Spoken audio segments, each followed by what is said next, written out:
about to start in 10, 9, 8, 7, 6, 5, 4, 3, 2, 1. Come on, everybody, put your hands up. Jazzy Joe Entertainment presents India Mixmasters. Jazzy Joe meets top Indian DJ. Here we go. Check it out. Check it out. Check it out. Hi everyone, welcome to this new web series and episode of Jazzy Joe Meets India's Mixmasters, the web series where I talk to the leading top DJs in India. In each episode, we feature one top leading Indian DJ and we ask him a few questions about his career, his life and his views about music and clubs in India. I hope you will all enjoy and support my humble effort in talking to India's Mixmasters. This time, I'm talking with another one of India's unique and popular disc jockeys. Dear friends, I am happy and proud to present one of India's greatest mixmasters, the Soul Shaker, and my dear friend, Remy Creado. Based in Mumbai, DJ Remy is a popular DJ, arranger, remixer, and an electronic music producer of India. His career started on his 18th birthday in Club Cellars in Mumbai and is still booming. Through his hard work over 3 decades, he is one of the first DJs who developed the typical Desi electric underground house sounds, a pioneer of underground Bollywood remixes. He has fused many Bollywood melodies with electronic elements like electro, progressive, tech house bass lines, and added tribal, funky, disco house beats, reggaeton and Mumbai beats to his popular remixes. With his very vibrant and warm personality, along with his vast repertoire, he also makes it possible to spice up any event until the early hours of morning. DJ Remy is a multitasker as he is not only a DJ but also a remixer who has given amazing remixes for dance floors all over the world.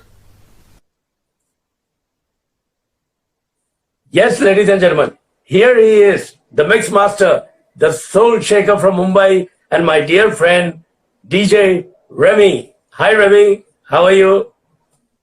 Hi Jazzy, how are you? It's my pleasure to be on your show and on your interview. My pleasure. No, the pleasure is all mine, brother. The pleasure is all mine. Thank you.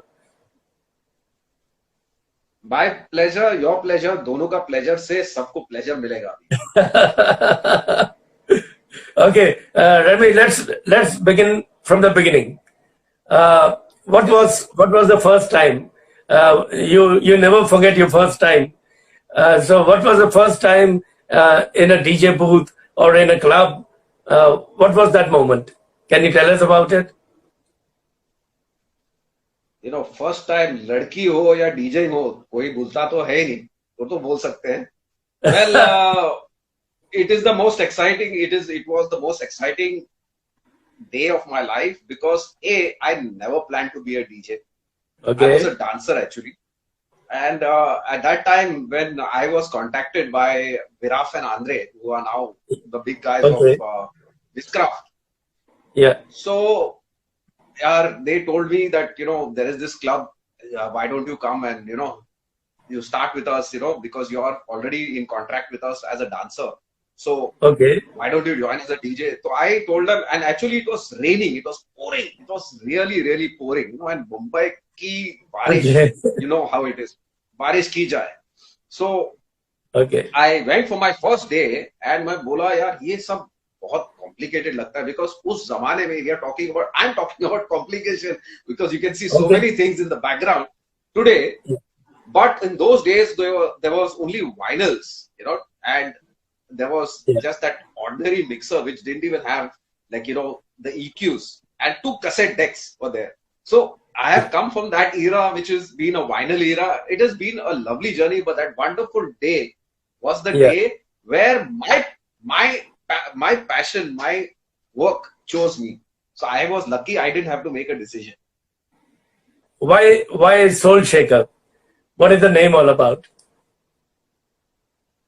Well, this name actually came about after I started remixing, you know. Okay. And there was this friend of mine. Okay. जो he used to always say, यार तेरा जो mixes है ना बहुत soul shaking है. Yeah. So I kind of said to him, like, you know, ये यार ये तेरा हर बार तो मेरे को बोलता है soul shaking बोलता है you're the soul shaker, ये तेरा नाम होना चाहिए और ये मेरा नाम हो गया. उस दिन के बाद. Wonderful. And what about your earlier clubs? You know, the earlier clubs, the first few clubs. Do you remember them? Can you tell us which clubs they were? I remember all my clubs. I remember Okay. all my clubs, and they were. I would say, Jazzy. The people say that this is the. I mean, before COVID. I mean, COVID में तो golden क्या, silver क्या, black era हो गया. So I would say that even before COVID, when things were absolutely normal, I can't say that that is still the golden era of clubbing in India. Though a golden era of clubbing was when, you know, when you had Sunny Sared and you in Delhi, you know, for that Umru and the place that you were in, it was. I was in CJ's. I was in CJ's. Then I went to my kind of place. Yes. So I definitely remember my first club was Sellers. Okay. Yeah. And my second club was Piano Bar. Piano Bar, nobody even would know that era, but that era was the era of Mr. Bachchan, you know, the Ambanis, Parmeshwar Godrej, and the Imran Khan, and you had so many people, you know, so many great, like Kapil Dev, Gavaskar, you know, name the people, you know, name the people. You talk about film stars, you talk about writers, you talk about politicians, you know, Sachin Tendulkar, all that, you know, it was excellent for me to be in that, to start in that era, and to be blessed to be able to not only play to these celebrities, but also to the golden era of that crowd that was there in Mumbai. First of all, you know, I cannot relate to clubs closing at 1 o'clock, 2 o'clock, because that was the time when we used to play our main set, right? You know, and I cannot relate till now. I cannot relate to, you know, okay, fine, hands up in the air and all that is great about, you know, this kind of festival era, you know, where we have these this kind of music. I'm also producing this kind of music, but all this is great, but people still cannot understand the era that we have related to, because when we closed, we had to do 45 minutes of ballads, and Mark Kasam, that taught us what is feel kya hoti hai. You play, I mean, anybody can play ballads, cut paste karo, anybody can play, but to play with feel, and 45 minutes that dance floor is full. And you had cricketers on the dance floor, you had film stars, you had normal people on the dance floor, and it was a wonderful time. I cannot forget that time. And Mumbai was a city that never slept, because after finishing our set 6 o'clock in the morning, you go to a coffee shop. Can I ask you your favorite top 3 genres? I know you are known for your Bollywood remixes, but since you mentioned ballads, you know, can you tell me your top 3 favorite genres of music? Okay, I basically love the reggaeton Mumbatan genre, because this genre, I think so this genre has evolved. It's evolved from reggae, it's evolved from soca. Okay. So basically calypso, it's come from the Caribbean islands. Okay. And today it has taken over the Latino world, it has taken the Bollywood world, it has taken over everything. So for me, when I'm producing, I love this genre. You know, I love this genre because I feel that I can do so much. I relate to it because it has been throughout my journey. Okay. So you had red wine, and today you are having Bacha and all these other people doing the same thing. Basically, it's just evolved. And that is fantastic. You know, as a music producer, as a DJ, as a person who loves to bring in different cultures, a fantastic genre. That genre I really love. Second genre, today it is called Deep House. But this basic genre has been there right from the start, where you had it little funky, you had your Frankie Knuckles and your David Morales and all those guys, and then this genre just kind of moved into different thing, and today it's deep house. So I took it and I made it into deep Bollywood, because yes, I want to bring my country into the market that is there internationally. So I love this genre of deep house, because deep house, sometimes people are putting Punjabi music into deep house. I've got nothing against Punjabi music. I love Punjabi music. Yeah. But Punjabi music has got a different time on the dance floor. That's what people should understand. Very true. And deep house, when you come from an era that you and me have come from, the ballads that we are talking about, there are so many good songs. Yeah. And today, people say, oh, this song. But this song has been there around. It's just that the people are not producing it, not bringing it in. Yeah. True. And your third one? And third one, of course, it's got nothing to do with my playing, because that genre doesn't exist for us. It doesn't exist for us as far as playing goes. But I love jazz. I love jazz. I'm not the hardcore jazz, but I especially love trumpet jazz, saxophone jazz. Basically the horn jazz. I love it, because you will see that it has got its influence right since the start of my career as a producer. So there has always been trumpet, brass. These are the things that I love, because I love jazz. Fantastic. But that's a genre for my car more than anything else. And of course, if you allowed me one more genre, I love this thing. I love the classics. I love symphonies. Yeah, okay. I mean, my favorite has to be Mozart. I love Mozart. But nowadays, I do not get to listen to a lot of this, but I do listen to people like Yanni. I love Rahul Sharma. I love Clayderman. But all these influences come from Bach, from Mozart. Because there is so much of study that my study starts at the time I wake up, and it doesn't stop till the time I go to sleep. Yeah. Wow. Zindagi study hai. Right, Remy. From genres, what about your top 3 places to play music? You've come a long way, from cellars. So by now, all these years, all these decades, you must have a top 3, list of where you like to play. The love that I have got from India has been matched by Durban and Hong Kong. So I think in a way I will always be connected to these places.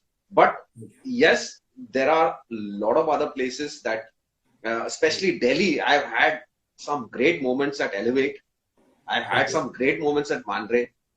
Hyderabad, I've had great moments with 10D, with so many clubs out there, with Calcutta as well. So I have to say that the love that I got from India, and of course my city of Mumbai, there are so many memorable gigs, and Pune, small towns also, the love that I've got has been matched internationally, especially in Durban, where I am really blessed, Jazzy. Okay. To be part of that culture and to get that love. So I love to play at all these places, and I think my first international event happened in Dubai. Okay. So yes, I mean the Middle East also has a special place in my heart. I'm looking forward to America, looking forward to Canada, looking forward to the Caribbean islands, but also Southeast Asia has been wonderful. Like Singapore, Malaysia, and also Australia. Okay, and also not to forget the small islands that sometimes you go to, like Mauritius. It's wonderful. It's really wonderful to see the love of the people. They have come there. They want to see your set. They want to hear you play. And my sets now are audiovisual. So I love to appeal to both the senses, and I'm appealing to the people who are not Indians or not Asians. So I want to bring them towards us. And so we got the top 3 genres, and we got the top 3 venues, the top 3 places. Let's make this a hat trick. with your top 3 remixes. You are known today for your amazing remixes. What about your favorite remixes of your own? One of the tracks has to be right now, the one track that is there on the charts right now, that is Curse, I've done with Hussein.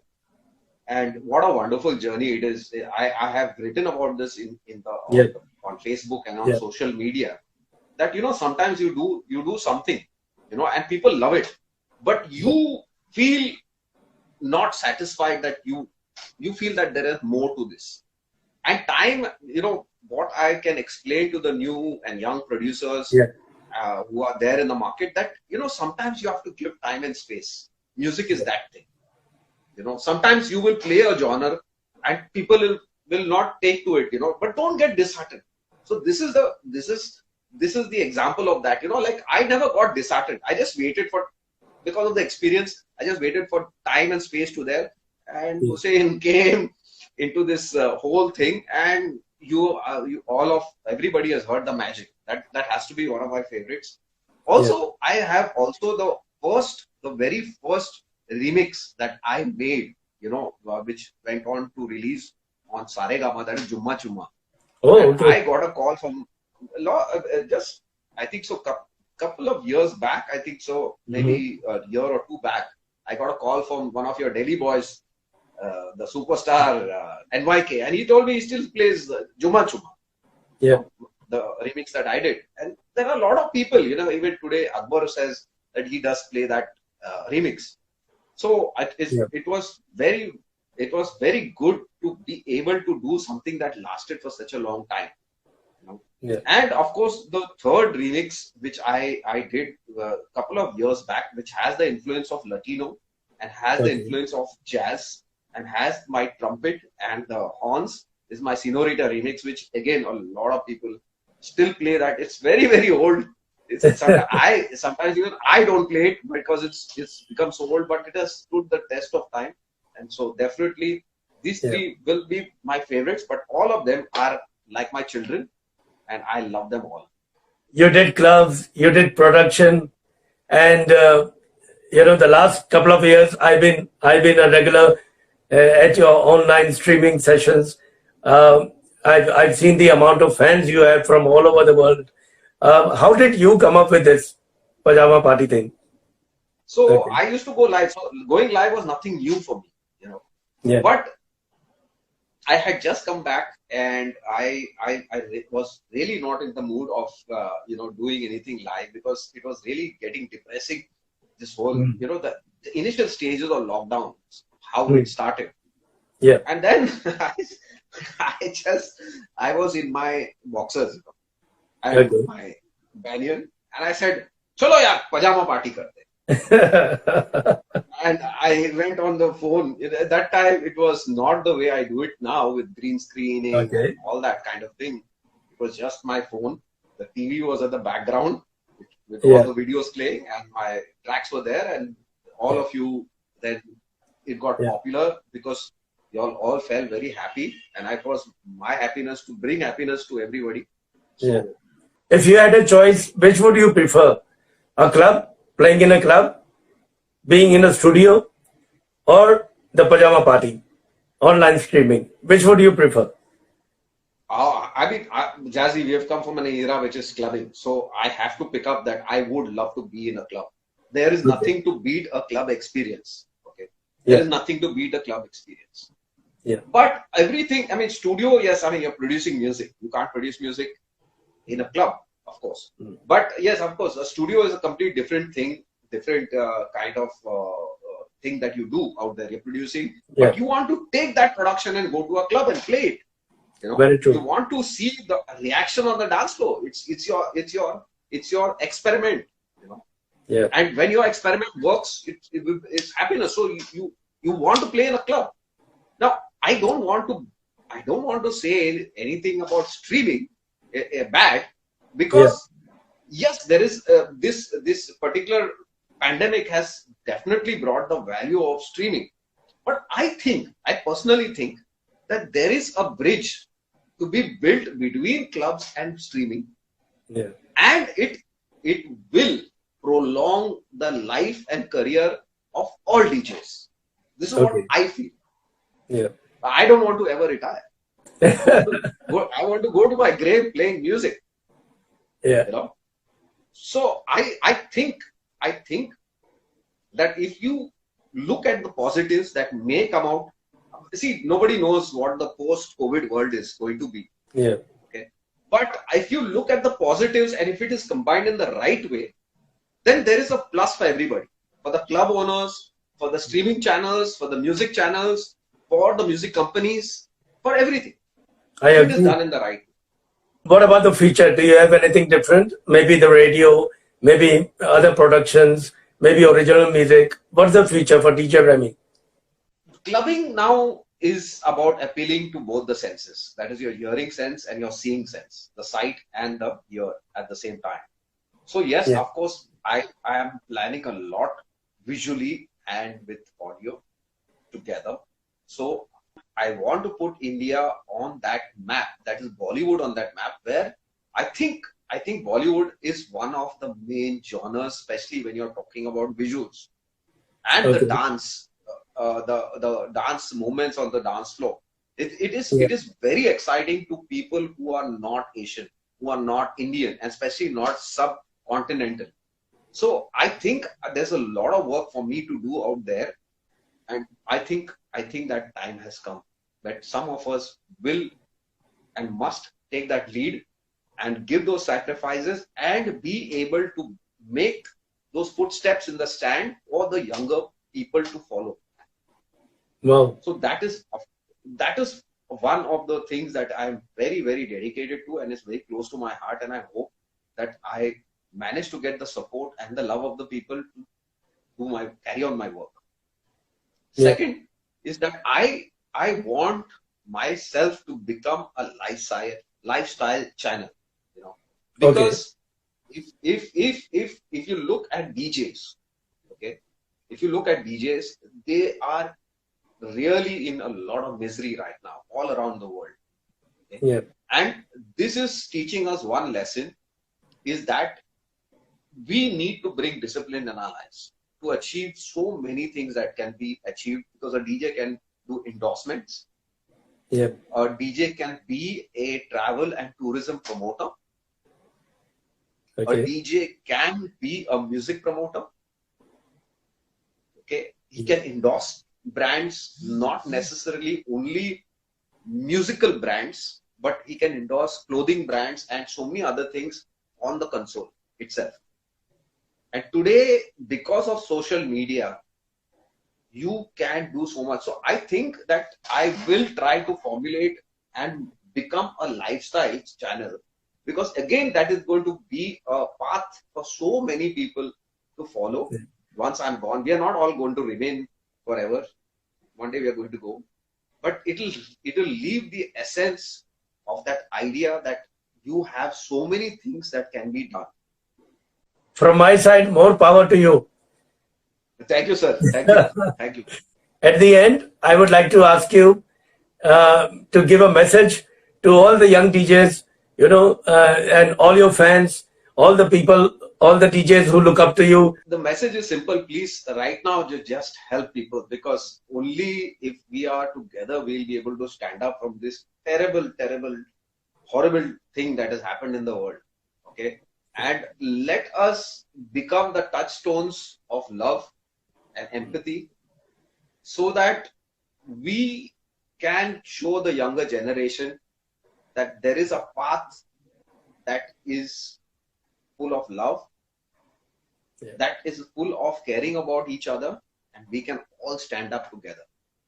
So whether you're a musician, whether you're a DJ, whether you're a person who does so many other kind of jobs in a nightclub, in a restaurant, in a bar, I feel your pain, and that pain is there inside me. And trust me, all of you, that agar there are all these things happen, I will make that path for people, so that once I do not exist anymore, my essence will remain. And that essence is love. Amazing. No wonder they call you the soul shaker. There's a lot of soul there's a lot of soul in you and there's a lot of shaking going on. Thank you so much, Thank you. Remy. Thank you for taking out time and sharing all this with us, having this lovely chat. And I hope to see you soon once all this is over. You know, we should catch up real soon. Thank you so much. Take care, Remy. My pleasure, Jazzy. First of all, my pleasure to have have this interview with you. It's my honor. So thank you very much, and I wish you all the best. I wish you good health. I wish you all the best things of life, and it will be my honor and pleasure to meet you in real life. Thank you, Remy. Take care. All the best. Love to you. And now we come to the end of this episode featuring Indian Mixmaster Remy Creado and his insights into his life and love for music. Do tune into our next episode, which will once again feature another Mixmaster who has been rocking India. I hope all of you enjoyed this episode, and if you did, please subscribe to this channel and like and share this video so that others can also appreciate these great Mixmasters. You can also send any questions, suggestions or feedback to the email jazzyvinyl@yahoo.com. For all music lovers and DJs watching, enjoy and get inspired. Till next time, have fun and join the Mixmasters again who will rock you forevermore. India Mixmaster Jazzy Joe, top Indian DJ. Here we go. Check it out. Check it out. Check it out.